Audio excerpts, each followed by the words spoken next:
We now welcome to The Jump senior NBA producer at the Action Network, Rob Perez. But come on, we all know him as the king of NBA Twitter, Worldwide Wob.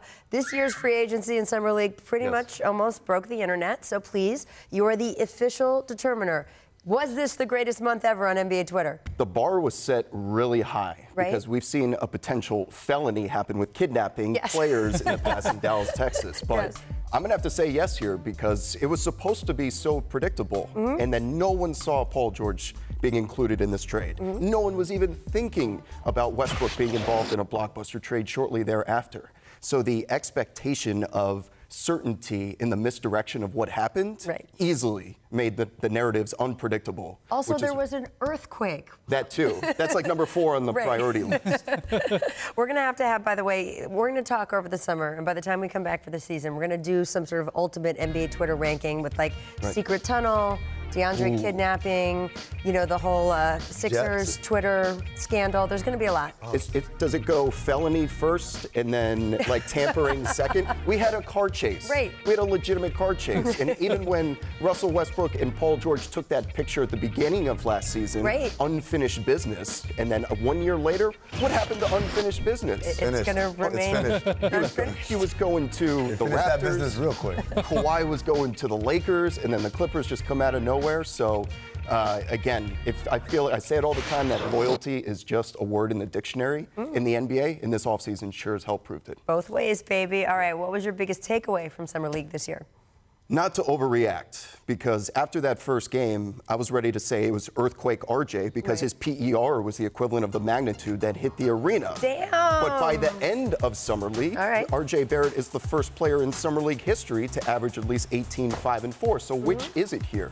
Ultimately, for me, I think it just comes down to potential and expectation. So my takeaways are there are guys which are going to make a huge influence on their lineups, namely Lonnie Walker IV, Zaire Smith, potential Rookie of the Year in Kobe White, and a guy like RJ Barrett. So it always comes down to potential without this sense of like, I'm watching him play against G League guys, and you're like, please don't overreact. I think he's going to win MVP. Please don't do it. It's simple, you know? And there you go. What about you? I mean, you went to a bunch of these games. Yeah, no, for me, it's that the Pelicans are going to be really good, and that has nothing to do with Zion Williamson, who I think is also going to be really good.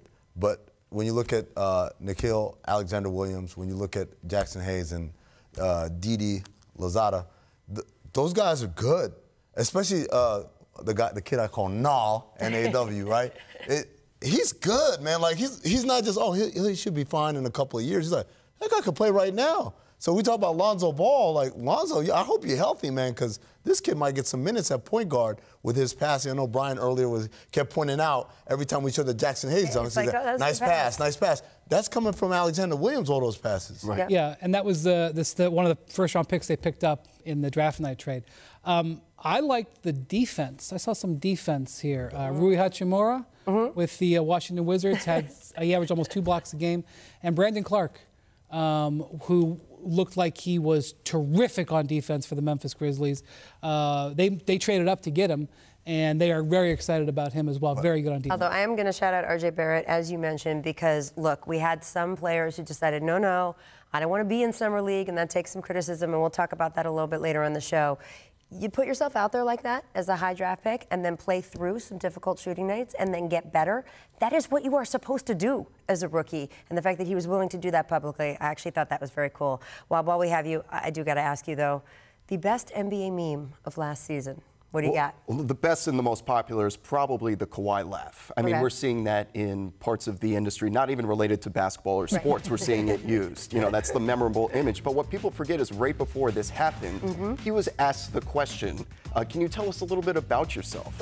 And he responded by saying that you're going to have to ask me some more questions for me to tell you about myself. And little did we know that this whole season was ultimately going to be his answer to that question and the explanation. So this mysterious, supposedly introverted character, I feel like we got to know everything about him. And the answer in the end is his legacy is probably going to go down as a dynasty killer. Whether it was the Miami Heat and the Big Three to the Dynasty Warriors, that's to be determined. And now he prevented the Lakers super team from happening even before it did. So ultimately, that's a special moment for me just because it was more than just a laugh. I like that a lot. It's like Tom Cruise with pre-crime, right? Minority Report. He's pre-dynasty crushing before it even happened. What's your NBA meme? Another Raptor, assistant coach Jamal McGlure with the Gatorade cup. Yeah.